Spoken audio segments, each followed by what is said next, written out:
Hello, welcome to Oxford Heirlooms. I'm working at the ironing board today because I'm going to start working on that scalloped hem. Now, as you can see, I've got all the smocking completed on the front of the day gown, and I have spritzed it with my little water bottle of distilled water to get all my blue markings off of the gown all over. Now, as you recall, I added 4 inches to this gown in order to accommodate the scalloped hem. So what I'm going to do is, just starting on one of the side pieces, I'm going to use my seam gauge and I'm going to mark 4 inches all along the bottom of the day gown. I'm using my friction erasable pen.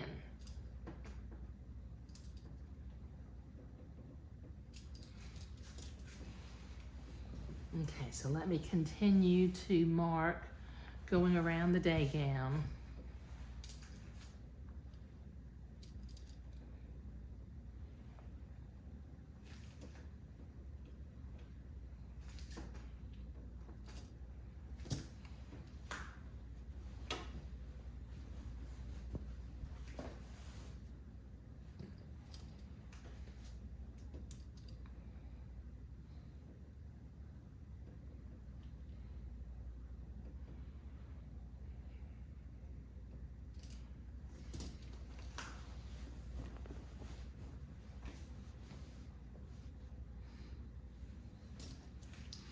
Okay, one more little section to do, and I would have gotten all the way around.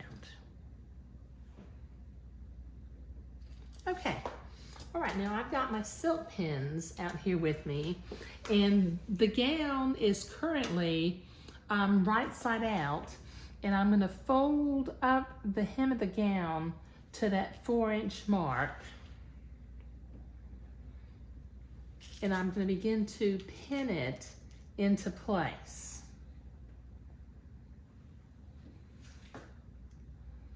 It kind of looks like we're hemming it backward because we're folding the fabric towards the outside of the garment, but this is how this particular little hem treatment works.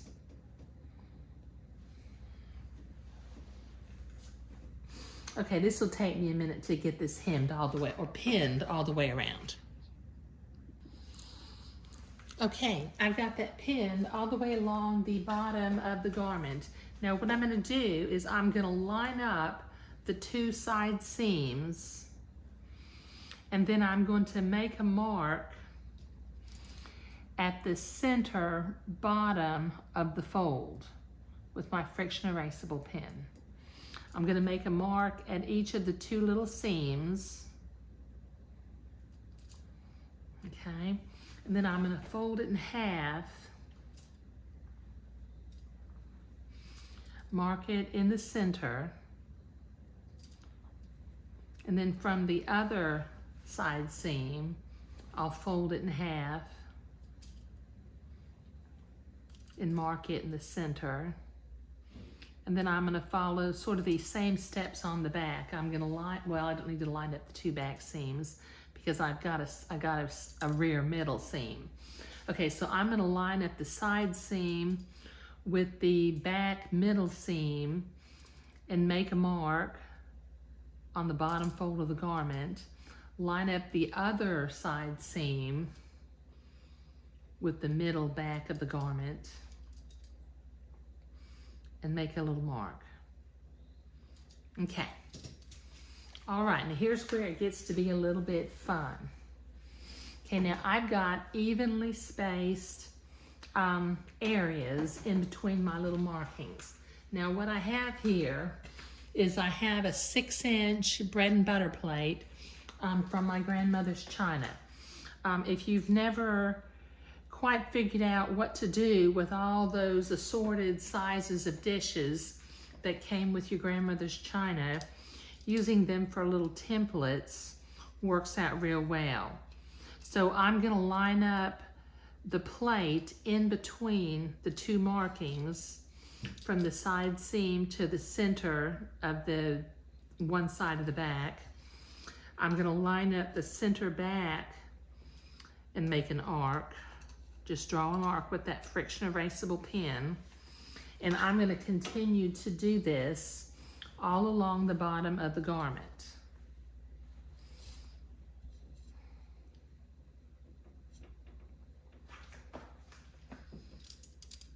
And since my areas are all the same size, my little scoops or my little scallops turn out to be the same size also, because I'm using the same size plate for each scallop.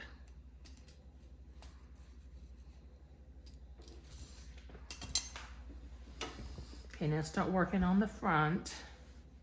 Do the same thing. Line up the side seam and that little quarter mark that you made.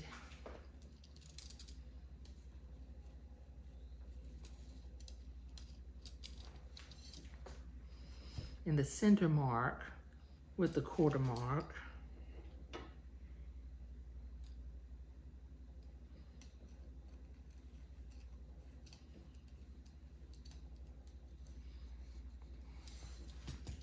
And we've got one more area to do to mark the scallops.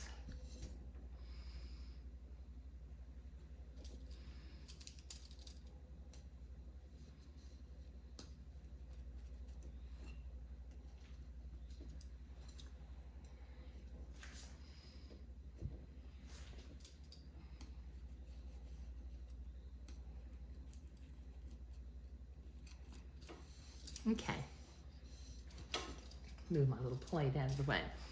Okay, so now I've got scallops drawn in all along the bottom of the hem. Now I'm gonna go to the sewing machine and I'm gonna start at one of the points and I'm gonna sew along this curved line.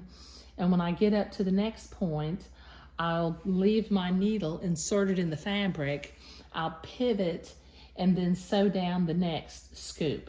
So let me get to the sewing machine to do this. Okay, I'm at the sewing machine now.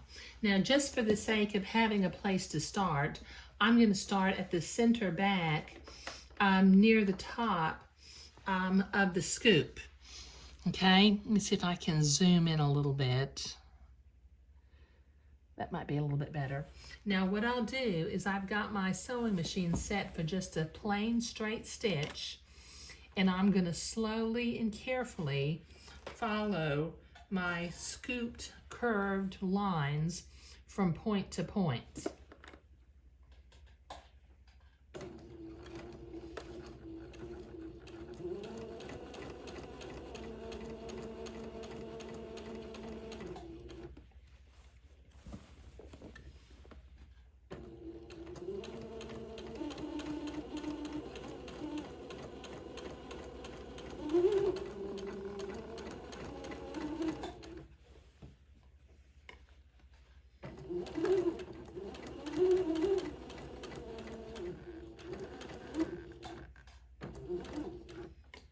Okay, now as I get to this next point, I'm going to drop my needle down all the way into the bobbin casing, and I'm going to lift my presser foot. I'm going to pivot my fabric, and then I will just keep going, following the line on the next scoop.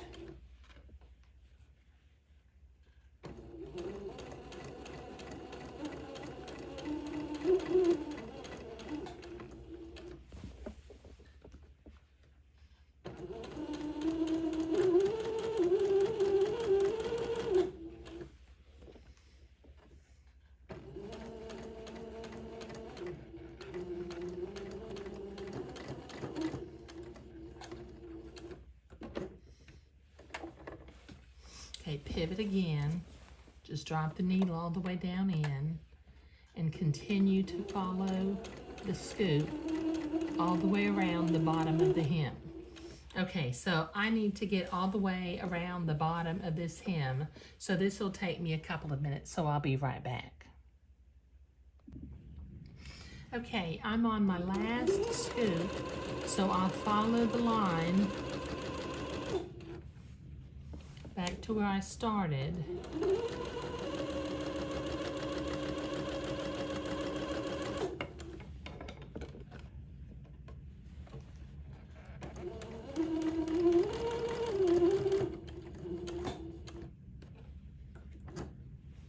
Okay, now I'm going to pivot and I'm going to sew about 1 inch of where I sewed to begin with, just to anchor the thread into place. Okay.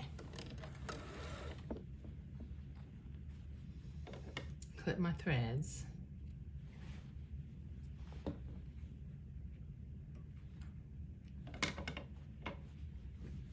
Now I can take my pins out.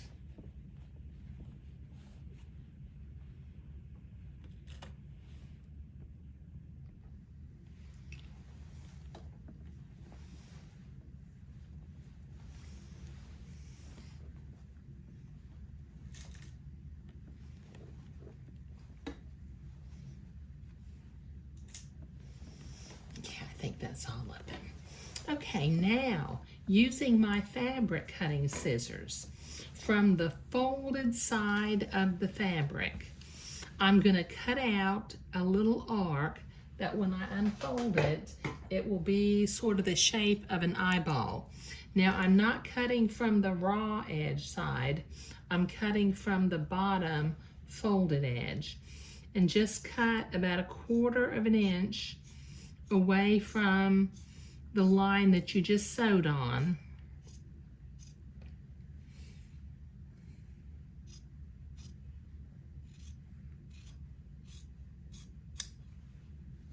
Okay, and when you open up these little pieces, they're kind of shaped like an eyeball. Okay, so I've got several scoops that I need to cut out. I need to cut them out one at a time. So let me start the next one.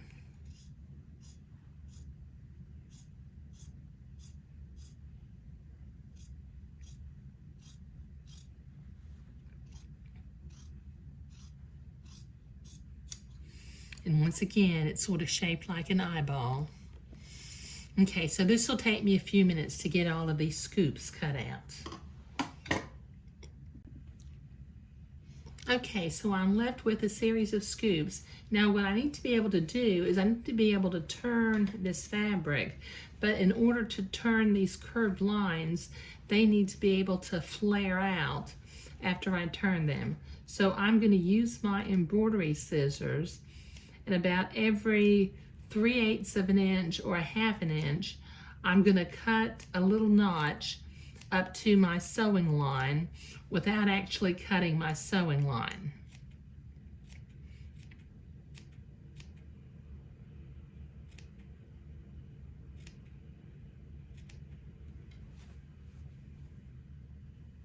Okay, all right, so this is going to take me a while to get all of these notches cut, so I'll be right back. Okay, I've got the notches cut all along the bottom of every scoop. Now what I need to do is I need to turn each of these points to where the fabric will now be folded towards the inside of the garment.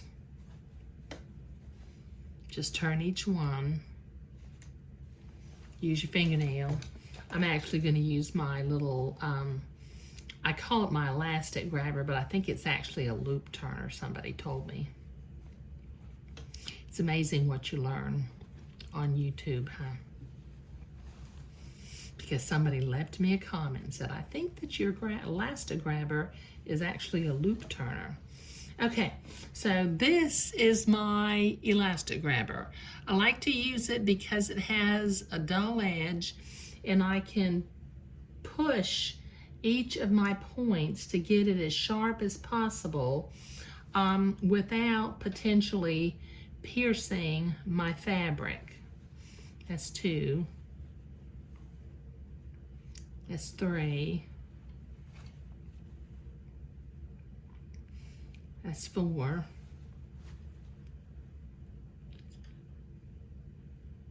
That's 5. 6, 7, and 8. Okay, I know I had 8 scoops.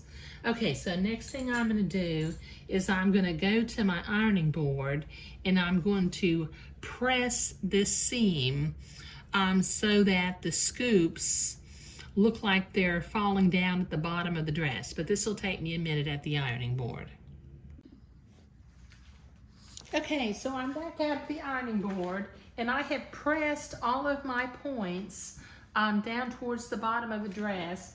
Now I'm going to fold this at the top of that, what was that 4-inch line, and I'm going to begin to pin this hem into place. Just pinning it, lining up the side seams or all of the seams. But you can see the bottom of the fabric in order to know where to fold it up.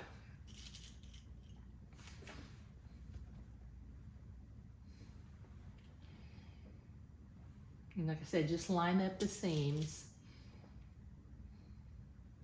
Okay, I've got a little bit more pinning to do, so it will take me just a minute. Okay, so I've got that pinned all along the hem of the garment.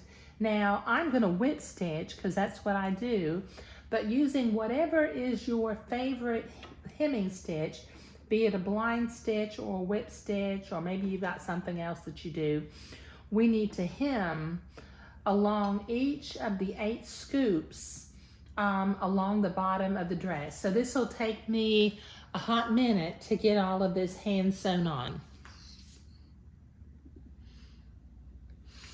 Okay, I've got that hemmed and I've pressed it.